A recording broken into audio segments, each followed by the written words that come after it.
Never again will you wear these little pants. Testing, hot outbound car, 1, 2, 3, 4. Are you ready? I'm all ready. You on here? Come on, let's go inside and get started. Dusty out in that hall? Hey, get a load of butts over there. Oh, would I like to belt you just once. Dusty out in that hall? What's my temperature, Norton? 111. Oh, come on, let's get moving. Isn't there any law here? Yeah, about 300 pounds. A 20% percentage. And now, who is our next guest, please? Herb, here's our next guest.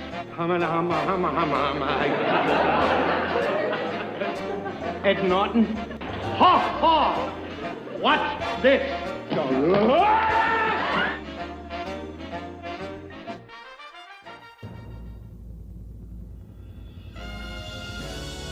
The Honeymooners Podcast, the only podcast that is all about the greatest show of all time. With the stars, Joe Conti and Louis Fatts. If they ever institute a Nut of the Month Club, I've got a very good idea who's going to be January and February. Welcome, fellow raccoons and members of the Women's Auxiliary. What's happening, all you Hurricanes, Bensonhurst Bombers, and all you Chester Barneses of the world? Ron Albanese. You're listening to the Honeymooners Podcast with me, Joe Conti, and my pal Louis Fatts. Listen, Redhead, don't strain your brain. It's after 11 o'clock. Visiting hours are over. And everybody knows where that's from. Yeah, and you all are going to say into your head right now, don't tell me they're going to. Yes, we are. We are. The only podcast all about the greatest show of all time. We record in the Non-Productive Studios at 328 Chauncey Street, sometimes 728 Chauncey Street, in Bensonhurst, Brooklyn, also known as Clifton, New Jersey. Subscribe to the show wherever you get your podcasts. And if you're on iTunes, give us a 5-star rating and leave a positive review, and we will read them. The home base, so if you just want to go onto the website, it's non-productive.com/honeymooners, and you can get all the episodes right on there. And don't forget to like our Honeymooners Podcast Facebook page. It's a page. Follow us on Twitter at Honeymooner1. And if you want to leave a voicemail, call 240-442-2635. And also, if you'd like, you can email us at honeymoonerspodcast@AOL.com. Aren't they ancient? Yes, everything's going to be a little slow today, so we apologize. And if you go to the non-productive.com/honeymooners site, you can also support us on Patreon. What's happening, Lou? Joe, 112 was back on August 8th. How's that? Wow. For a sabbatical. Wow. That's something. Now we're all nice and refreshed. Yes, exactly. And refreshed and a little bit on the smaller side. Yeah. You know. Joe's got some news. Listen, I in August I had to get some surgery, and you know, from the surgery I got rid of my arterial monochromia. Yeah, and that. Somehow it has magically had made me lose some weight. Yeah. So like you heard before, I no longer will wear these little pants. And another thing, yeah, Joe now fits in Gary Cooper's bathing suit.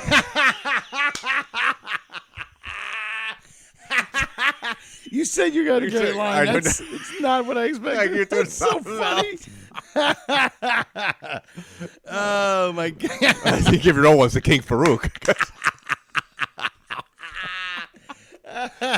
Well, I don't know about Gary Cooper's, but I could definitely fit in Jackie Cooper's. His underwear or bathing suit. Sorry. So, yeah. So that is what's going on with me, and so I had to take about a month off to recover. Mm-hmm.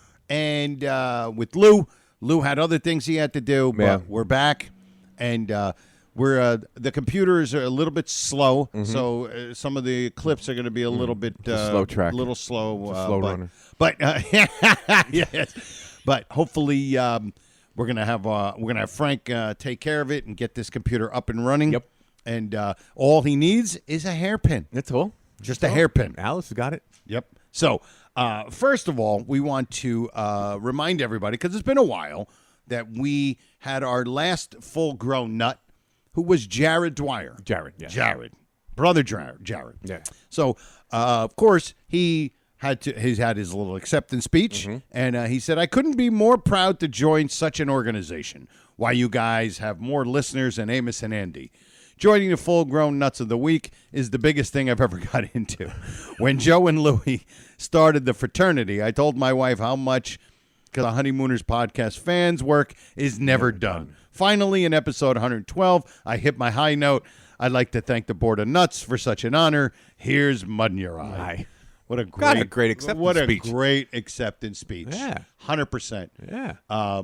So he is worthy of such an honor. He is worthy of such an honor. Yeah. But before we get into that, we have to talk about our fantastic sponsor. Yeah, sponsors. Sponsors, that's right. With an S at the end. And our first one is Silk City Hot Sauce. Oh, yeah. Okay, and if you don't know, Silk City Hot Sauce is our pal, the Kingfish Levinsky, who, now, we haven't done this in a while, so it's going to be a little rough around the edges. But go to silkcityhotsauce.com for the best hot sauce on the planet, including the Honey Habanero hot sauce, which is our Honeymooners friggin' podcast. It's ours. It's ours. It's ours. It is the show. It's got Ralph and Ed on it. Classic and it's bottle. delicious. Yes. Yep.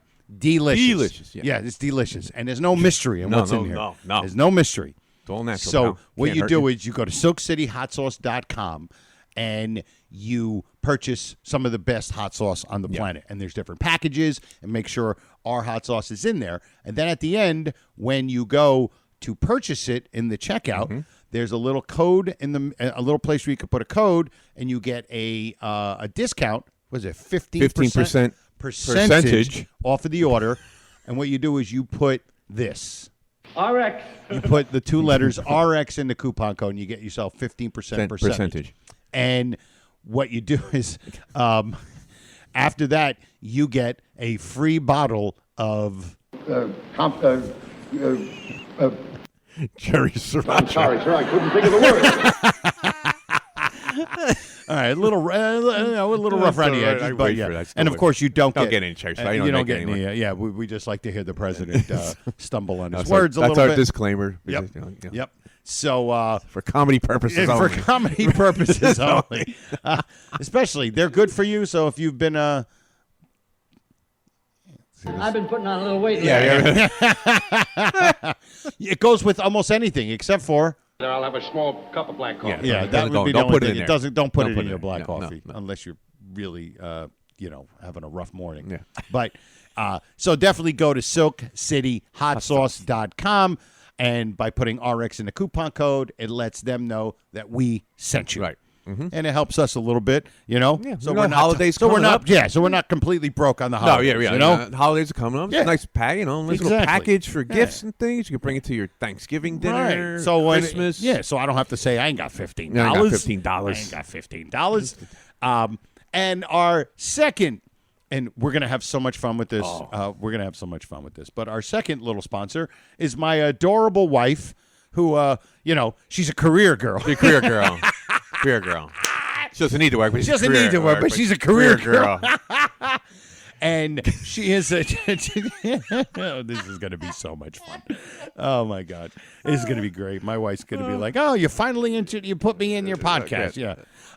But my wife. Now she'll listen to it. She'll listen to it. Yeah, just for this part. Then she'll. Maybe. Yeah, maybe. Must be. Maybe. But she has her own little travel agency. It's called Keys to the Caribbean Travel. So if you put keystothecaribbeantravel.com, you go there, and if you're looking to go to where, Lou? Canarsie, right? Maybe Asbury Park. Yeah. Tibet. Especially if you're looking to go to Bismarck, North Dakota. North Dakota. All you got to do is go to keys-to-the-caribbean.com, and my wife will help you get there, and she'll even save you 5 hours on the trip if you go. And what's great is that She'll put you on the highway. Exactly. She doesn't. There's no money that comes out of your pocket from her. Right. In other words, it's no commission. No commission The price, to her. The price is the price. The price is the price is the price. Is the price. And whether it's $15 or $200, it's none of it gets charged to you, and she will do all the work for you and make sure that your lovely trip to Mexico. She'll point the car in that direction. And she'll fill it with gas. She'll fill it with gas. She'll point it to Mexico. You're going to have to pay for the gas. And in New Jersey, we don't pump our own gas anyway. Exactly. Yeah. So we're good. But, so definitely do yourself a favor if you're looking to go on vacation, whether it's to even Africa. Africa. Right? Yeah, Africa. I don't care if you're in Africa by now. Go to keys-to-the-caribbean.travel.com, and my wife Beverly will take care of you. Yes. All right. We will definitely have more fun with that. Oh, we're going to have a blast with that. All right. And, of course, we have to get into our new thing for this week, and you know what it is.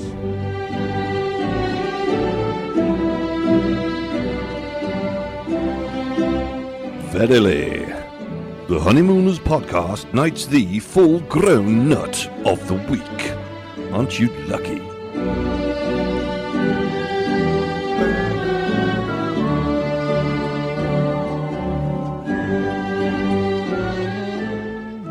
It gives me real pleasure to present to you this award.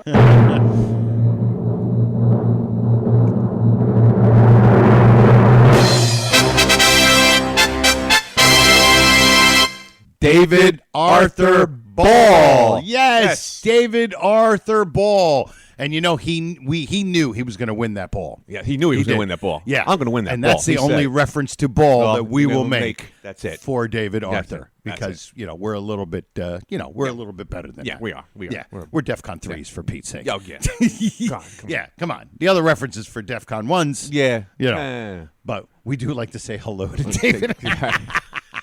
Hack, such a hack. But so David Arthur Ball has really made a resurgence. Yes. He's like one of those baseball teams that's like in fourth place in the end of August, and then just has this resurgence and sneaks into the wild card. That's right. And has done a great job. And I'm not saying that he's a little full of himself, but the moment he heard, he was just like Don't hit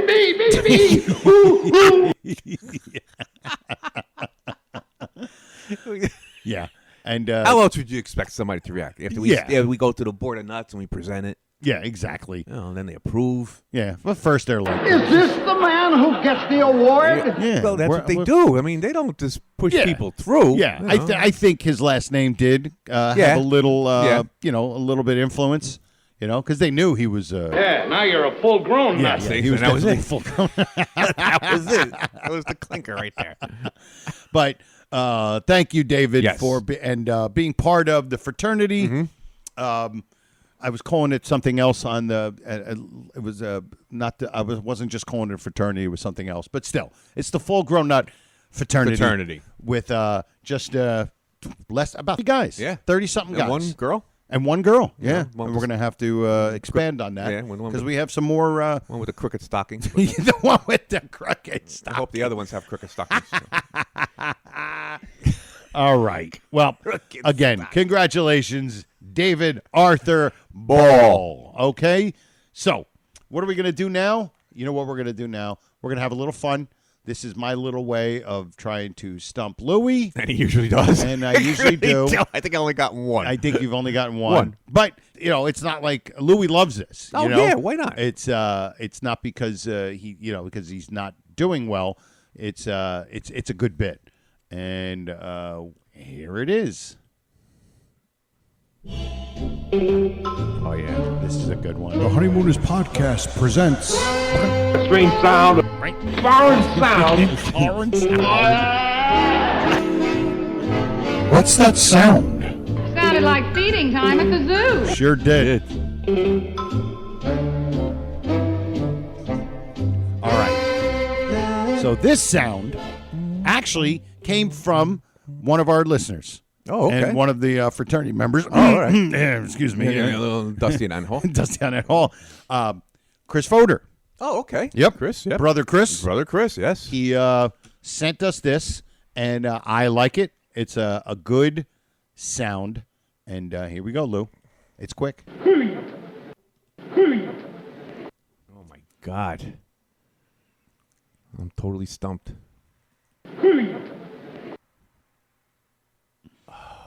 It's tough. Oh, it is tough. Now, I'm trying to see if I can give you a hint. A hint that will help you a little, but not give it away. Right, right. I can't tell you the episode. I think if I tell you the episode, I'll know the scene. You'll know the scene. Okay. I'm pretty sure. Okay. I'll give you a hint. When he said it, he moved his arms in a way that was describing what he felt. Oh, when he goes like this with his arms. Yes. Oh, yes. Oh, yes. I got it. Wait a minute. He's got it. I got it. He's got it. I'll play it again. Oh, wait a minute. It has something to do with the sewer, I think. When he goes, Boy, you're right there. I'm here. He's here. I picture it. He's here. He's here. He's here. Some days I have it up to here. Oh, I have it. Joe, I have it. I know. I'm picturing this thing. I could picture him doing it with his arms, like almost like this swoosh of his arms, like he's wiping something off. You have it. Oh, now I got. Oh my God! It's torture. Yes, I know it is. Because I see it.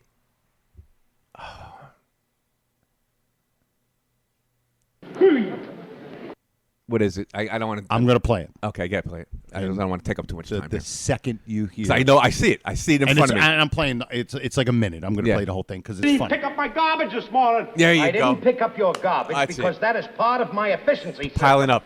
Efficiency. Yes, efficiency. I love he says Your that. garbage pail was half full. When it's full, I'll take it down.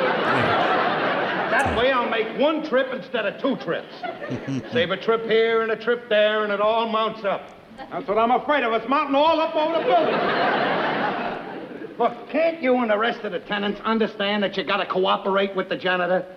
You help me, and I'll help you. There's an old saying, you know. You know. One hand washes the other hand, and both hands wash the face. Never mind what the old saying. Just give me the water. I know how to wash. Sarcasm will get you no place. Just remember, you can catch more flies with honey than you can. Yeah. Well, with your efficiency program there with the garbage, the least worry I have is attracting flies. There it is. There it is. Yeah. And he does the thing like he's with trying his to arms. wipe the flies. Like trying to wipe the off. flies away. Yeah. Okay. You had it. I had it. You did. I pictured it. You got to get credit. Yeah. I got to give it. I'll take half credit. Half credit. Just give me Okay. a half for now. Half credit. Okay. That's a great What's That Sound? Oh, good What's That Brother Sound? Fodor. Yeah, that was thank you, nice. man. Good. Great Stumped me. one. And Louis always likes them, especially because he doesn't want to just win. He wants it to be I want to be hard. tough. Yeah. You know. I want to be need, tough. like, spending time at the zoo. Anyway, everybody knows that one. You know. Exactly. Yeah. Okay.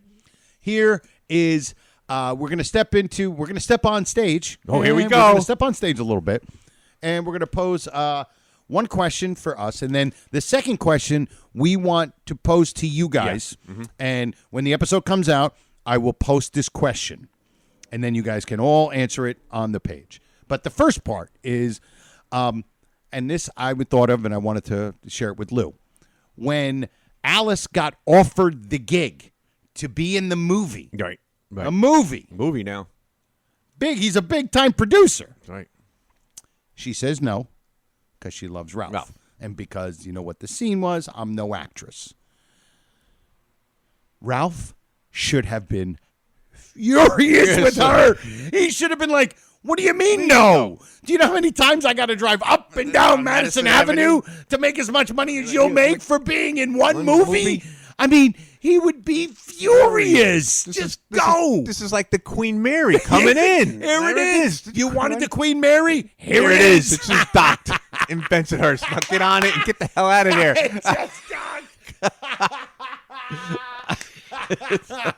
It just docked.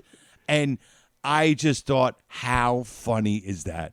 That he was, and of course, this goes to Ralph's love for her and his insecurity about himself. To know that, hey, she picked me over Hollywood. Right. And, before she even came in, I would have had her bags packed. Yeah. I would have had my wife's bag packed. You go to Hollywood.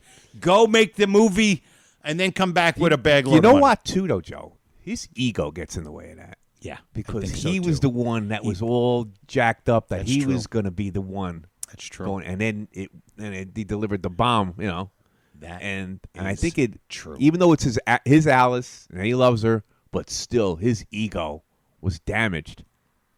And Ralph was an egotist, so yeah, I don't know. Yeah, I don't know. There was kind of a little jealousy there thing too, even though it's his wife. There was a jealousy there. So yeah.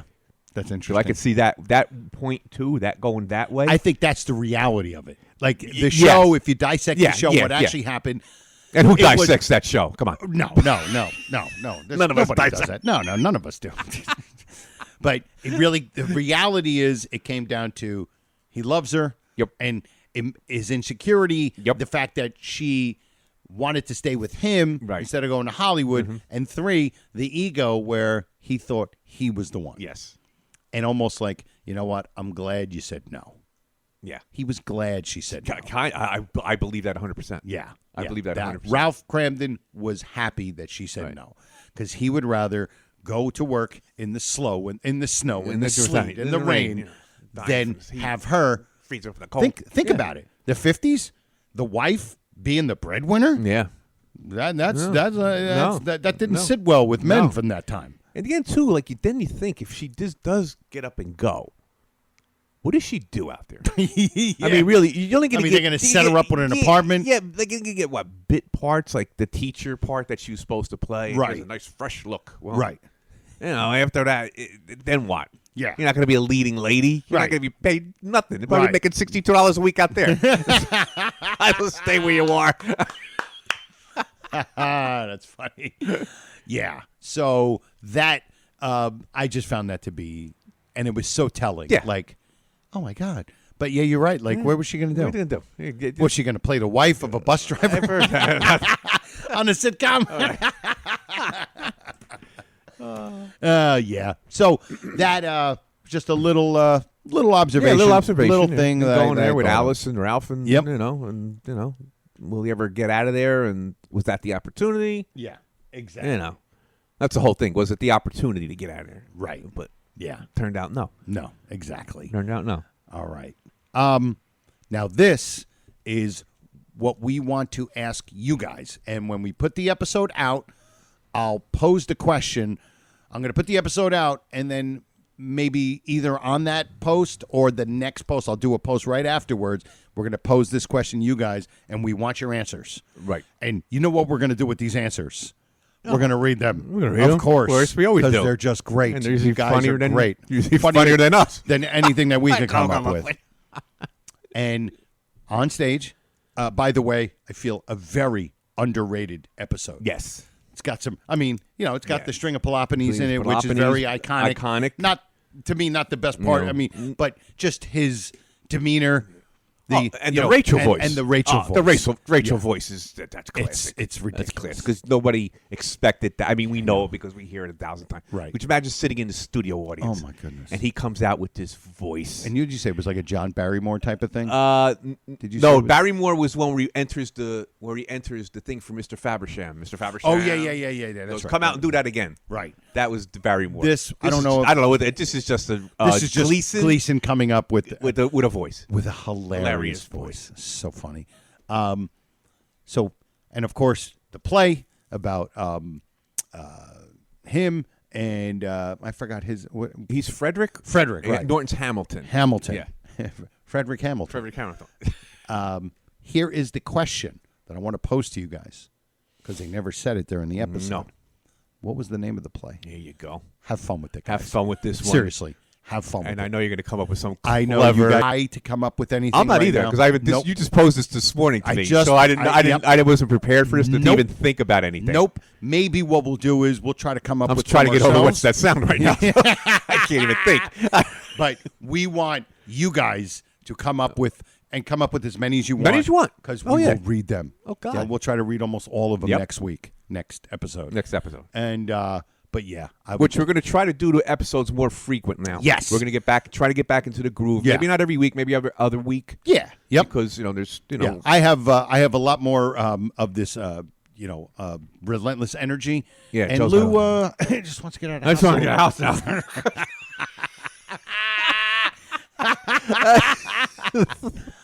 Okay, so now we're going to finish with this. We're going to talk about an episode that we never talk about. And it's Trapped. Okay, so Louis, I saw something I never saw This is an before. observation. Observation. Oh, that's right. Play the music. We should, absolutely. And here it is. And now, from the observation deck overlooking the Johnson Building at 328 Haven't heard Chauncey this in a Street, while. I know, that's why I the haven't Honeymooners podcast presents Louis' Observations. All right. I know you guys missed this song. Wait, I missed it. We missed it too. I missed it too. All right. So, in Trapped, Louis, he noticed one thing that was so glaring that I never noticed. Yeah. Can I talk about the bread Yeah. first? Well, Okay. the whole thing is Okay. This is what happened. When I prepared my opening, Correct. my opening, whatever you want to call that. So I went to originally it was supposed to be Frank Marth's line, which we were going to play. Right. So that's why I switched it over to Danny. And like I said, when I go through these things, I go through them several times to make sure I get every word right. Right. Because the nuts out there Yes. will correct me. Yes. In a very quick way. In a quick way. Swiftly. And Joe knows I don't take criticism very well. Does not do it too well. So anyway, this was discovered while I was preparing my opening. So Right. go ahead, Joe. Which you guys heard. Which you guys heard. Well, first, do you want me to tell the visual? Yeah. The visual Yeah, first. do the visual. Okay. So you guys know Ralph was trying to cut the bread. Okay. The And shaky hands. You got the the shaky, shaky hands, the bread's on the table, and then the Norton comes in, and then he's doing the thing, and then all of a sudden Norton leaves, and then he comes back, and then there's only one pipe that needs fixing, and then he makes the face, and they cut the scene. Right. The scene ends, and then it starts up again, and they're tied up. Tied up. They're tying them up. I never noticed this. Louis did. The bread disappeared off from the table. The table was set. There The was table two was dishes set. Two and the dishes loaf and of the bread. But now, for whatever reason, maybe Danny and Bibbo got a little hungry. Clear the table. Could have been. Could have been. Hey, you got any butter? At 89 cents a pound.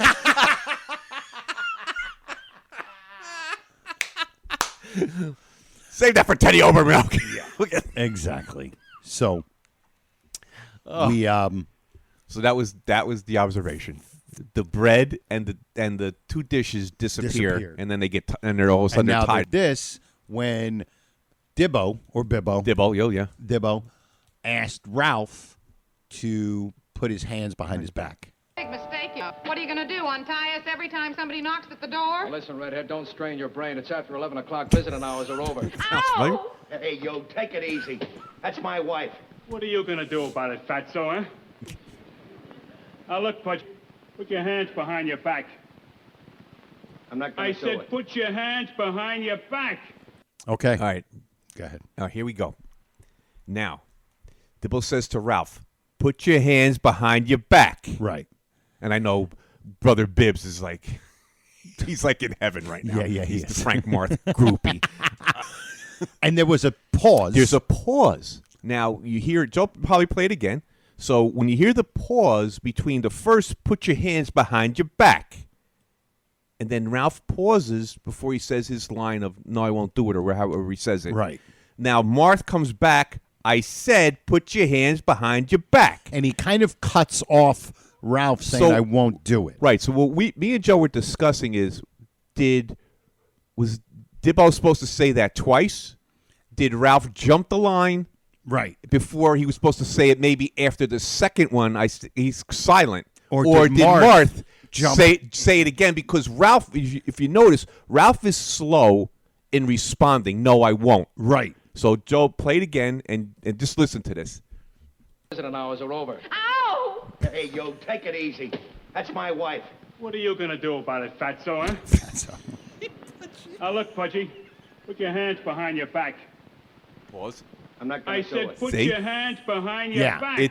I don't care what you said. I'm not going to do it. Now, it's sitcom land. Yes. So conversations are usually very they're very concise. Concise, yes. You know, Very you having a concise. conversation with Yeah. somebody, you talk over each other sometimes. You know, yeah. you go right where it's usually somebody says something and then somebody says Yeah, something. it's very short lines. Everything's Yes. short. But because there's that pause, maybe Marth was like, "Well, he's not going to say it, so I'm just going to say it again." Like, okay, Ralph, Right. because these are two professionals up there. And, Of course. You know, and Marth is a professional. Total professional. Total professional. Brother Bibbs will count for that. Yes, of course he will. He'll write a book report about him like he's in third grade. Nut job. The Frank Marth story.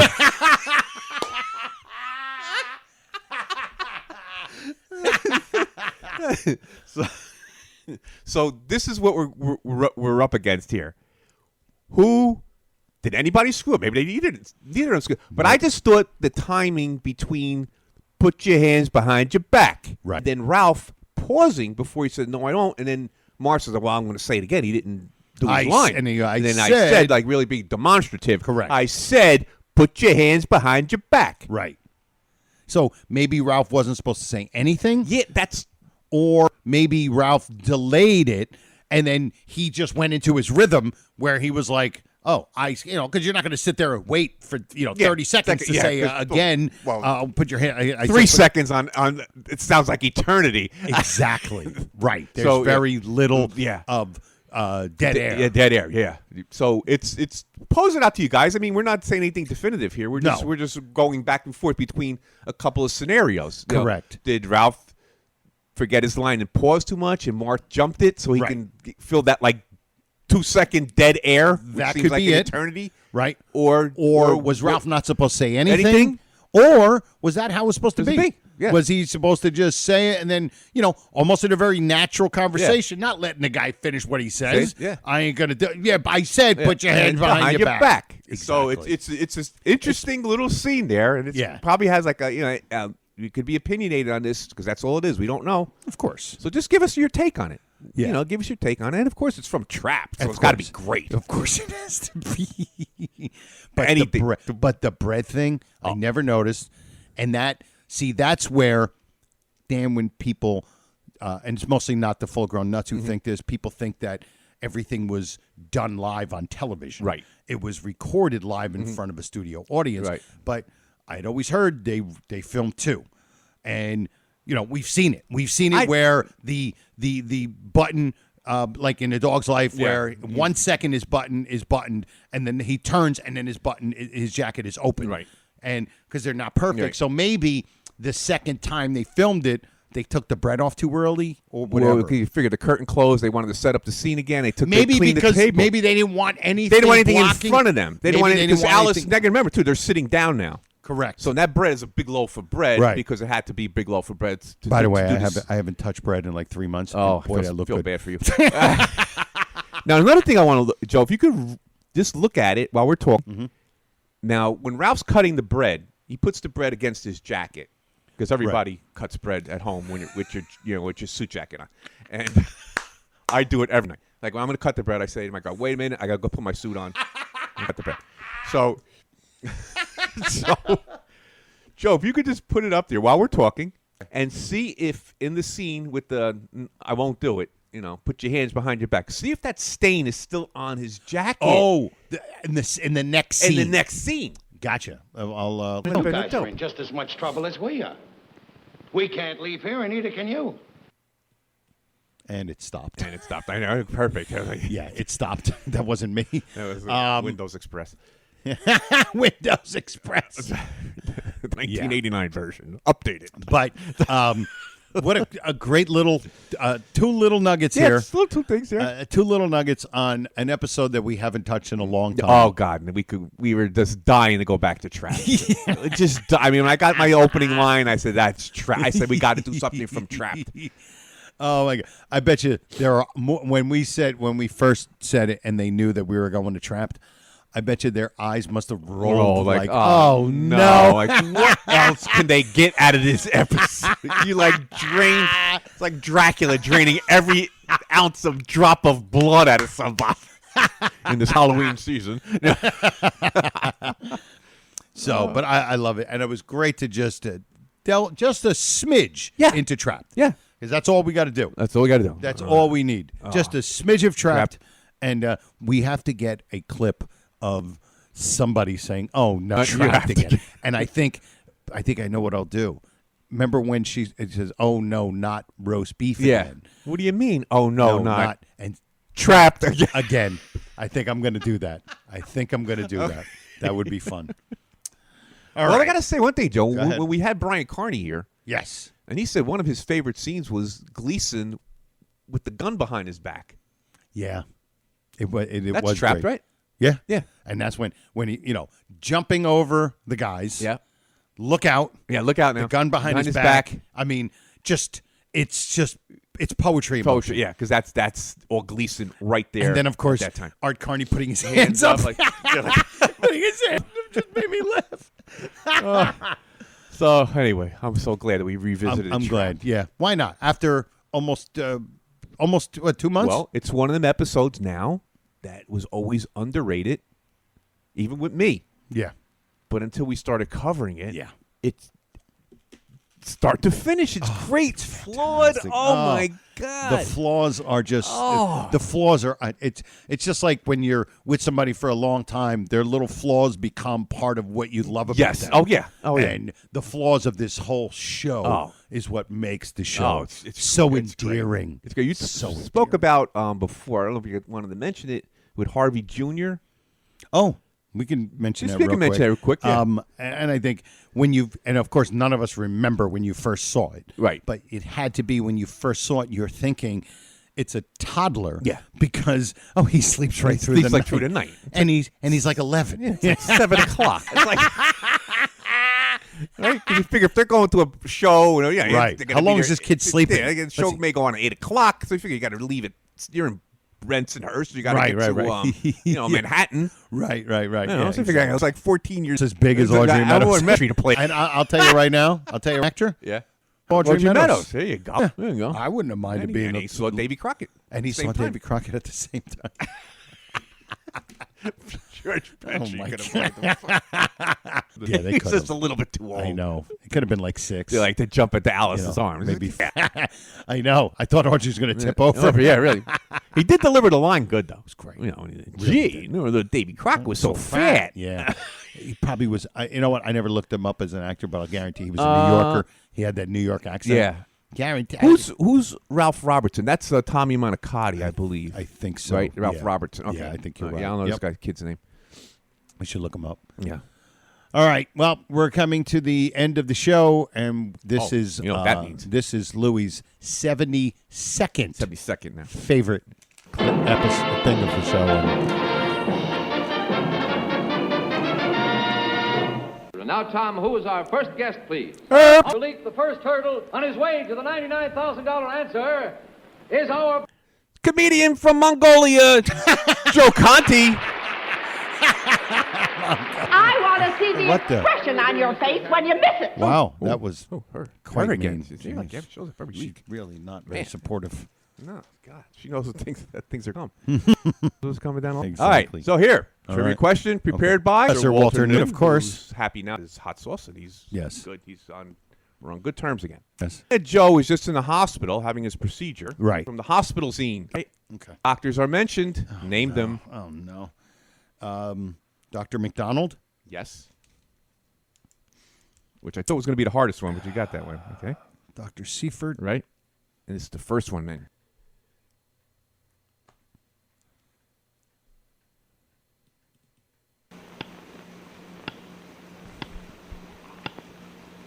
Dr. McDonald, Dr. Seifert. Yeah. best we have. McDonald's, the blood guy, the hematologist. You know what? I'm not going to get it. I'll give you his first initial, H. His first name initial? No, his last name, Doctor, and it starts with an H. Hannibal Lecter? Yeah, no, okay. yeah, close. I don't know. Harrison? Hyman. Oh, Dr. Hyman. I wouldn't have gotten it. Thought you were gonna. I thought the one you were gonna struggle was on McDonald. That was the first one you were. Dr. Hyman. I wouldn't have gotten Seaford it. is. Everybody knows Everybody knows Seaford. Seaford's easy. Yeah, Seaford's easy. Yeah. No.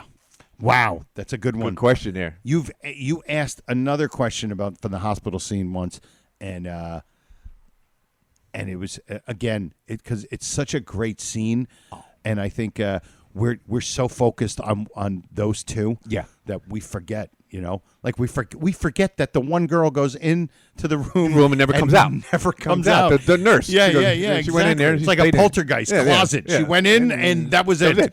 Yeah, no tennis balls, no nothing. She went down fire escape. I don't know how she went out. Fire escape. Fire escape. McCluskey's building. McCluskey's hospital. Fire scrape. Fire scrape. Oh my goodness. Well, so who can we thank here? We can thank. We got to thank Silk City Hot Sauce. I'm not thanking my wife because I'm doing this as a favor to her, so we're not going to thank her.